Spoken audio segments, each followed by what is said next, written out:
Hey there, friends. I'm Miss Carol. And I'm the only Sir Cracker. And this is Review the Who. Wait a minute. We didn't do that right. We messed up. I think we did. Darn. Hope you enjoy the show.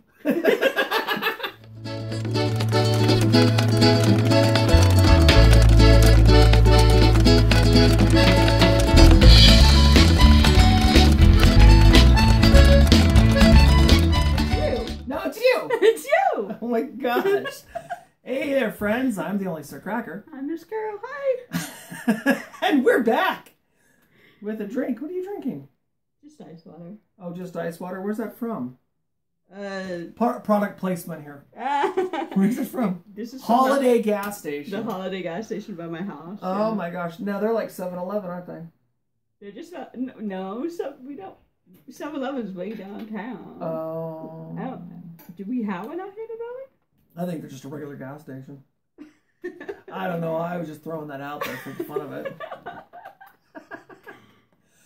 Oh my gosh. We have had one heck of a week. Yes. Oh my gosh. Yes. We just watched the most epic, the most amazing episode of Doctor Who ever. This is the coolest thing I think I've ever seen. I am so blown away. As you can see, I've got, the Tom Baker, hat and yes, jacket I love that. on, And the scar's hiding, it's up above. Yeah. I'm not pulling it. Yeah. I'm not oh, no, you can't see it. Yeah. And we have in the video behind us, we have an episode of Doctor Who. But it's not the one that we watched. No, it's not. Why is it not the one we watched? Because we couldn't find it. We didn't want to go upstairs. Yeah, we're kind of in the dungeon right now, and neither one of us wanted to walk up the stairs and go get it, so we just decided. Lazy butts tonight. Yeah, we're just throwing one in that was sitting right here that we watched. So, what did we watch? We watched The Edge of Destruction. The Edge of Destruction. Now, this was a very strange, very weird. It was. It was only 2 episodes. Yes. Edge of Destruction and The Brink of Disaster. Oh, The Brink of Disaster. The Brink of Disaster. So, we had 2 different directors in total that did this. Yes. The first episode was directed, and I don't remember either one of their names, but it was directed by a guy who did 3 episodes previous to this. Right. And,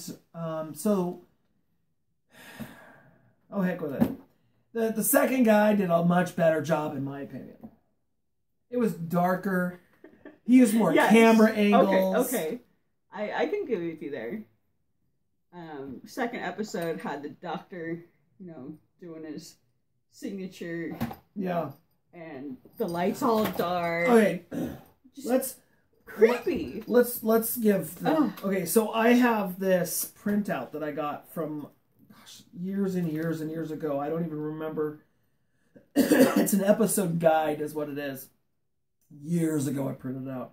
And I'm going to butcher it as I try to read this. Because my, reading is bad. Writing is bad too, but whatever. I'm not going to make fun of that.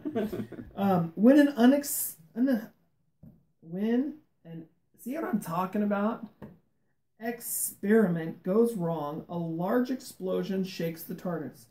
And it appears that it was almost destroyed and has been left hanging in a void. The Doctor becomes suspicious and what does he do? He accuses the teachers of sabotage. Both of them, yeah. Both of them. Yeah. So... because Susan wouldn't do it. That's pretty much exactly what happened with this episode. And that was it for 2 episodes. Personally, I don't remember the experiment. No, I don't either. You barely even see the crash. So the first episode, it starts out with them kind of walking around or doing something. No, they were woke. Oh, that's right. They were laying on the ground. Susan waking up. Spread out, laying on the ground. Yeah. And she acted like she was kind of drunk at first and dizzy. And amnesic. Yeah, and psychotic. And the and again, a teacher was laying across the console. Yeah. Like, That is so not how it happens. Does nobody understand gravity and science? Right. Your body's hitting the floor. Right. Yeah. It's just so, like, when you read that, it was like, what was the experiment? Yeah. We don't even see the crash. I bet the person who wrote that, and I don't know who exactly it was, right. But I bet they didn't even watch the episode. Probably not. Or it got cut out, perhaps. Maybe. In editing. I know that they had no money. They had no budget for this. So both episodes take place only on the TARDIS. In the TARDIS, yeah. Right. And two rooms, barely. Right. Yeah. Barely 2 rooms. And, I mean, they're using all the same props again and again. The food processor thing, the table, chair the thing. The water machine. The water machine. It's in a bag. What the? He gets a bag of water. Like it's something you get in outer space. What the hell's this crud? Yeah. I totally didn't get it. I thought it was funny. I was like, water, duh. They were just nuts. The whole thing was nuts. It was crazy. Yeah, and Susan with the scissors, and just, I don't know, she just acted like she wanted to hurt them, but didn't want to hurt them. Yeah. And... Well, I watched the documentary, or whatever you want to call it. Right. And in that, they started talking about, because there was no budget, they kind of had to make things up as they went along. And I almost got the sense that they had no direction at all. Like they really knew not where they were going. They, almost like there was really no script. I'm sure there was, but there was really no script, and they just kind of let everybody do whatever they wanted. Right. I mean, and they so much changes with the way they're acting, their personality, and all that kind of stuff. So much. Yeah. Then there's no cohesiveness. Yeah, so it's just like, I watched the first episode all the way through, and I get to the end of it, and I'm scratching my head, literally, and I'm like, this is stupid. Like, you're wasting my time. Yes. Like, my first thought was, wow, I hope in the 3rd episode this all makes sense.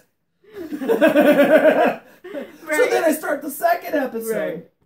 And the 2nd episode was really scary. Really scary. This is where the behind the sofa phrase comes in. I thought Susan was seriously going to kill someone. Right? Or the doctor teaching the audience, essentially, talking to himself, but, you know, it's like this, and screen's kind of all dark, except for him, and all creepy like. When this was filmed, what happened to my doctor? First of all, they had no budget. Right.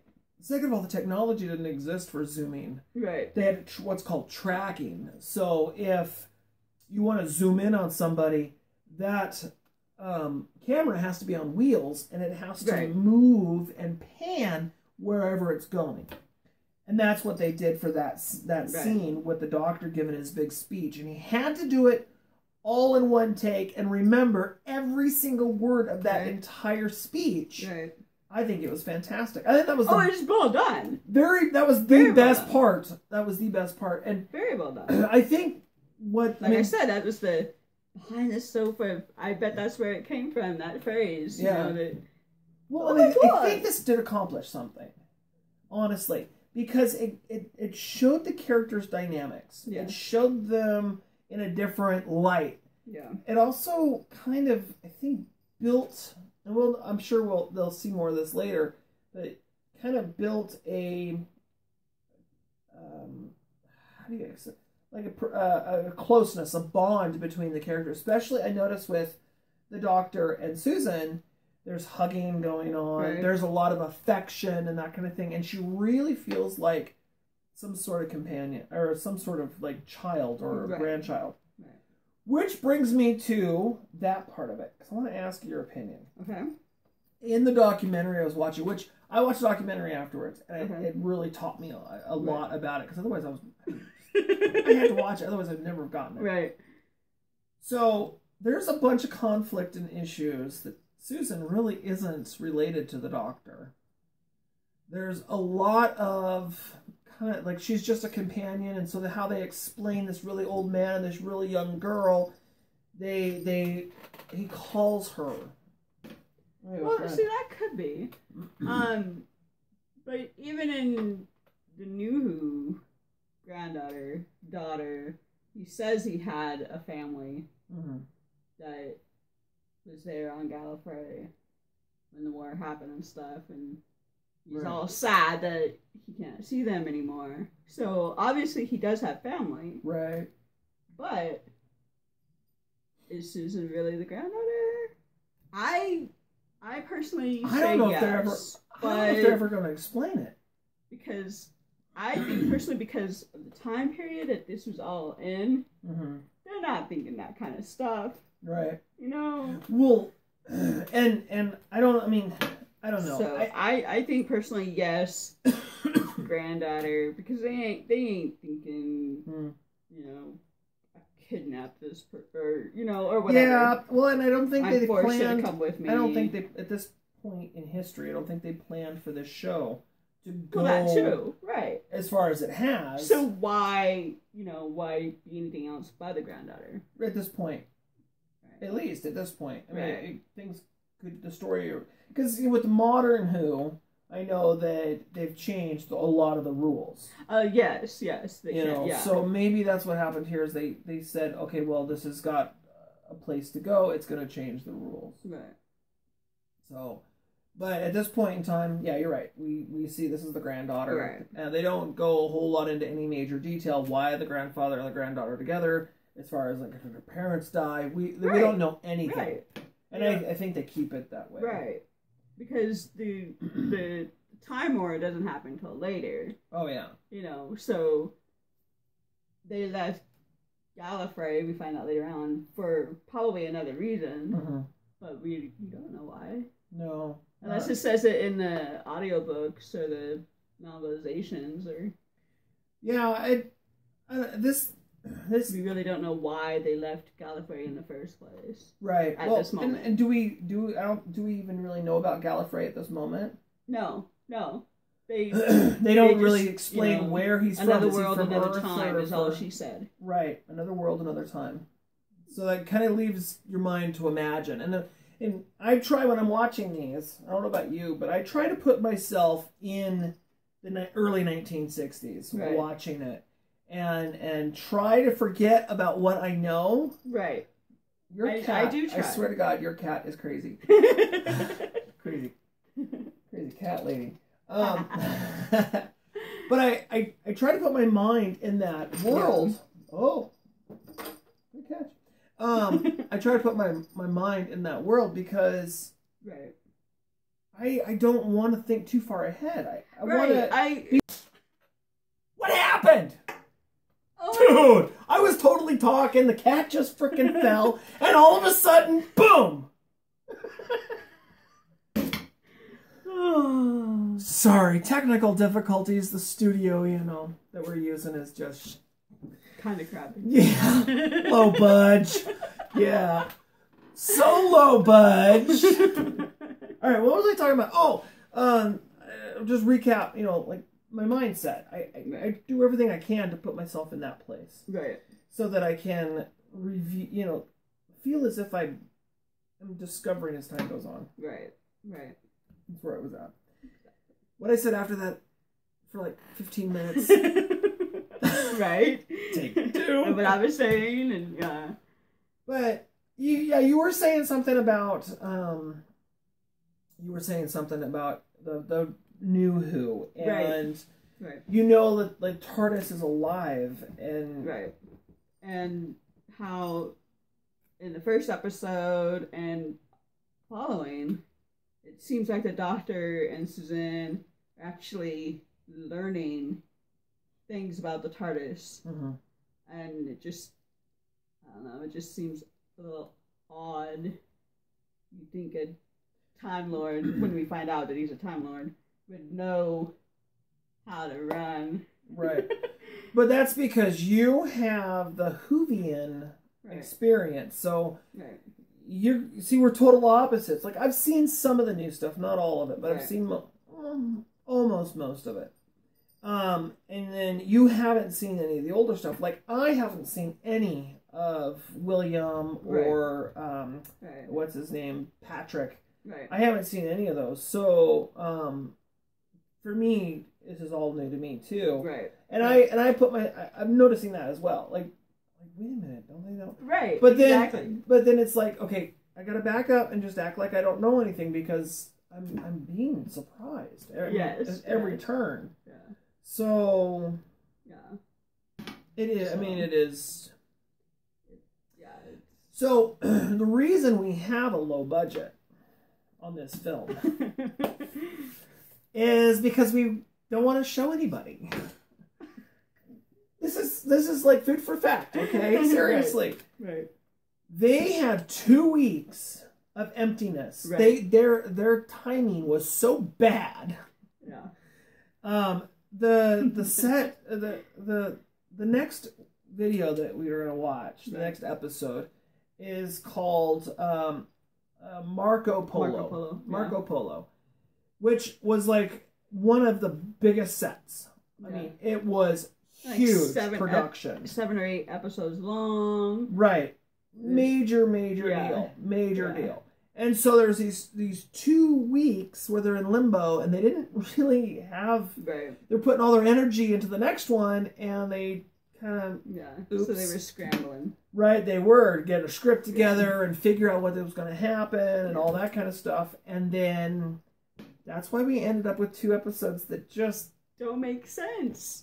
I'm sorry. I mean, and like you mentioned when we were talking earlier, the big footprint. Yeah, at the very end. The very end. Oh, man. Did we ever find out? That's apparently a spoiler, by the way. Apparently a spoiler. Not. A spoiler. Apparently not. Yeah. Yeah, we don't understand.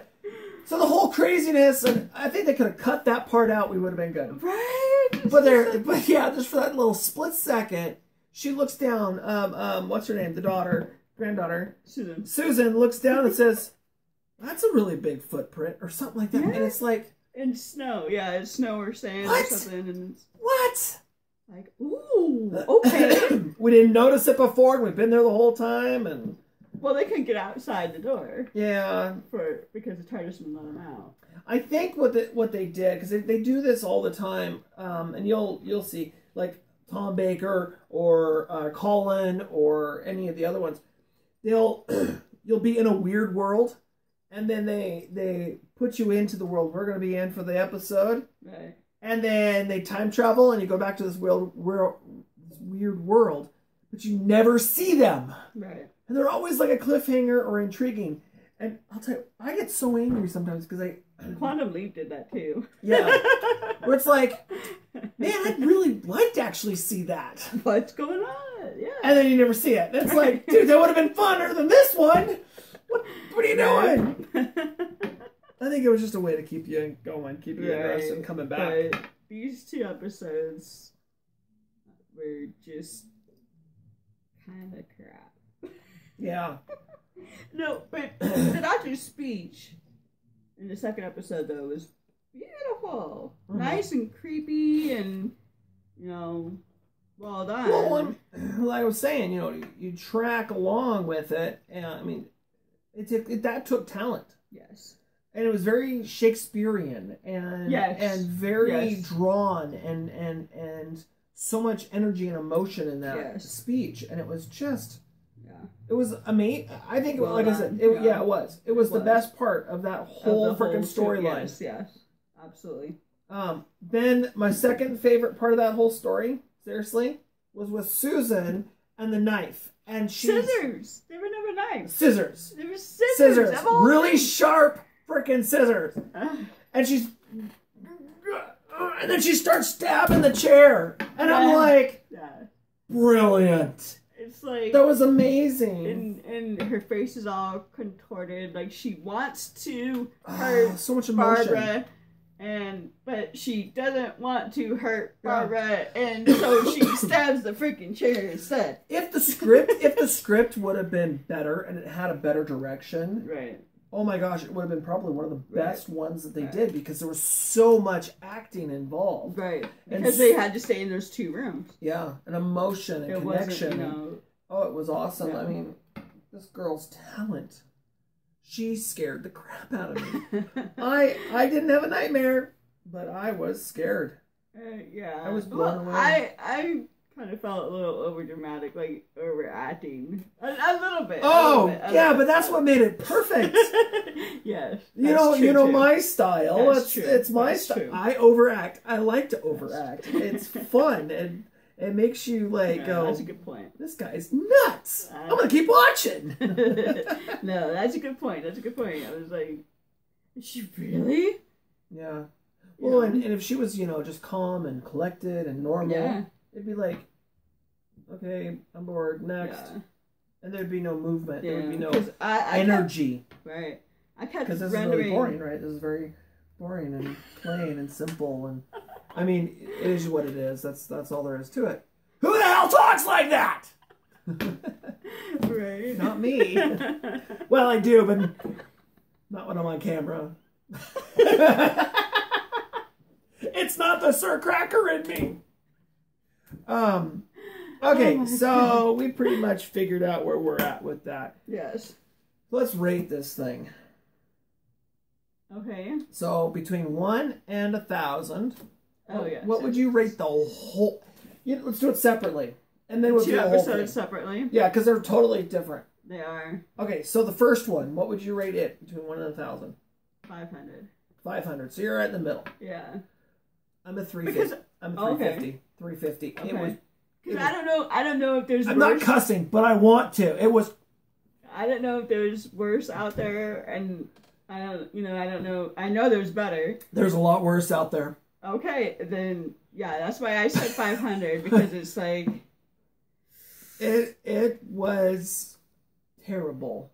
Yeah. Okay. Yeah. So the second one. I would say 550. Okay, so maybe 600. Okay, so you're 50 to 60 higher. Yeah. What made it higher? That speech. It was totally behind the sofa. Thank you. I'm gonna say probably 525. Okay. For the second one, because you're right. The speech was there, the drama, the excitement, the darkness, the scary factor. I thought was great. Yeah. I was a little bit drawn into it. Yes. The first one, I was totally like I could walk away from it and not even give it credit. I was like, okay, seriously, 10 minutes in, and this isn't going anywhere but confusing. Yeah, I was like, are they being taken over? Is it some kind of gag? I thought that there was like the spirit that was floating between them or something. It was weird. Okay, like a ghost take over. What? And then what's with the spring? That's the best you could come up with was the fact that the spring was broken and the switch didn't flip itself back. Didn't fall back. All that for because the spring didn't return. As a complete package. Okay. 1 to 1,000. What would you rate it? Probably 6. A 6. 600. Okay. Yeah. Okay. I'm gonna 475. Okay, that makes sense. It's not. I'm not really right in the middle. I think it's more crap than good. So that's where I'm going. Yeah. 475. That makes sense. Yeah. It was crap. It was up there in the crapola meter. Yeah. We don't have a mailbag. No, we don't. We have a laptop. With email. And it's Doctor Who. Yeah, I got a weeping angel on there. Yeah. And the TARDIS. Is that Bad Wolf? And Bad Wolf. Yeah. Oh, I love Bad Wolf. That's the new stuff right there. Yeah. Actually, that's old new stuff though. Yeah. That's like what's that? First season, second season of the new stuff. Bad Wolf is What? It's first and second season. Yeah. Because it's continued. It went through. It was a cliffhanger, and then came in. And the 50th anniversary. Yeah, it was. It was that. That was a good time period. I kind of like that. Yeah. Yeah. Yeah. So, mailbag. Yes. You have an email. I do. And this is from Susan F. Susan F. Who asks, who is my favorite companion and why? Hers happens to be K9. Just because he's freaking awesome. Huh. Susan F. What's with the F? I know, right? What last name starts with F? Ford? Freely. Do you know what Francis? Do you know what the actual name is? I know we're not going to release that, but do you know? Yes, I do. Oh. Okay. So her favorite companion was Canine. Yes. Does it say why? She likes just Canine? because he's simply awesome and amazing. Get annoyed with him, and you can like unplug his battery or something. Exactly. Oh. So what's your favorite companion? My favorite companion would have to be the Pawns.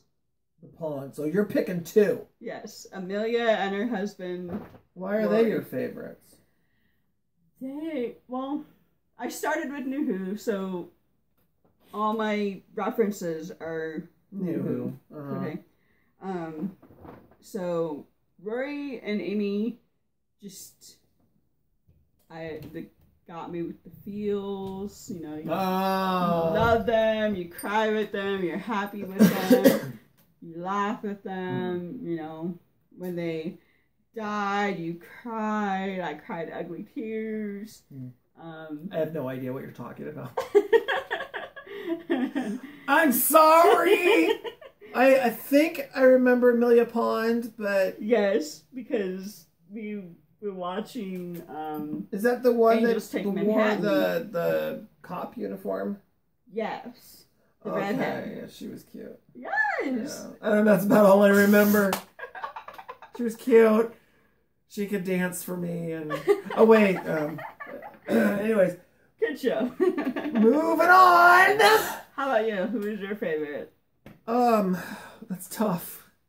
I have more companions. Yeah, you have more. Yeah, to choose from. Okay, so don't call me a pervert because it's not nice. I know how old I am now, but when I first fell in love with this person was more my age. Okay. And you have no idea, do you? No. I only know these two. I liked and Sarah Jane and Romana. I've heard of Romana. Yeah, Romana was with Tom Baker. Yeah, because Romana was the native, the right, real backwoods kind of and scary. I've heard of the Valiard and the Master back when So my favorite companion, getting back on track. Yeah, sorry. My favorite companion has been my favorite companion since I was 8 or 9 years old. And when I discovered this person, and it was already 12 or 13 years old of a episode. Oh, okay. She was 16, I think, at the time when I discovered it. About 16, 17 when I discovered it. I gave away the gender. Yeah, female. She was cute. She carried a bat. She could beat up a frickin' dialect like nobody's business. Oh my gosh, I've seen memes of her. Yeah. Oh, that black leather jacket was... It wasn't leather, by the way. It was like a fake plastic with patches all... Her name was Ace. Ace. Yes, yes. She traveled with the 7th Doctor McCoy. Okay. And, oh my gosh, that girl was amazing. My favorite episode with her in it, and I've got a bunch of favorites, but my favorite with her in it would definitely be Remembrance of the Dialects. Okay.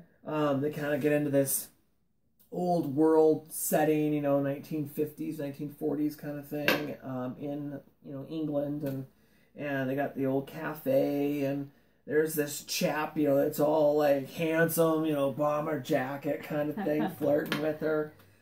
And these damn-ass dialects come out and try to take over the world. And she has this freaking amazing bat. It's amazing. Amazing. So Ace is my all-time favorite. Nice. She's awesome. Nice. Yeah. Well, I like her. So do you have anything else you want to add about this stinking thing? Or? No, not really. No, not really, no. We talked about it. Yeah. Because it's just 2 episodes. It's like... Mm-hmm.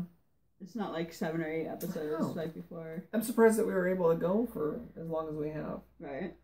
This was a hard episode to film. Right.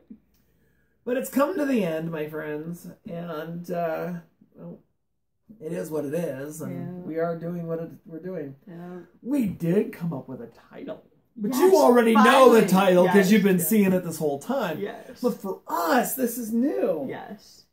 What's the name of our show?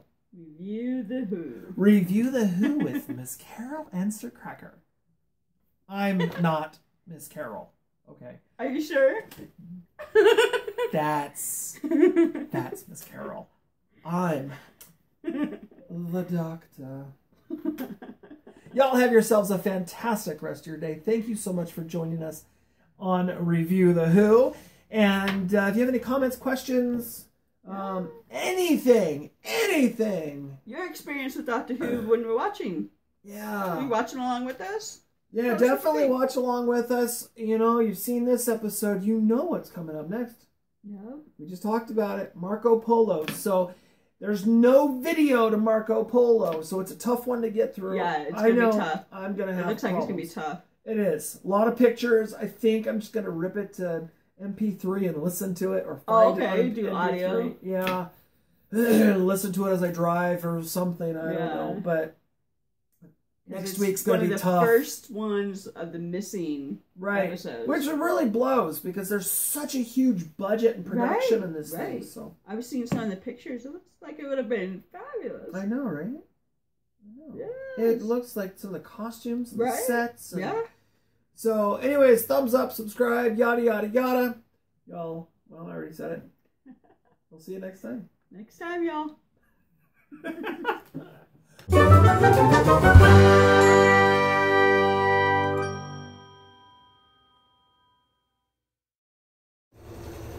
What's happening? Review the Who. Review the Who? What's the Who? Doctor Who. Doctor Who.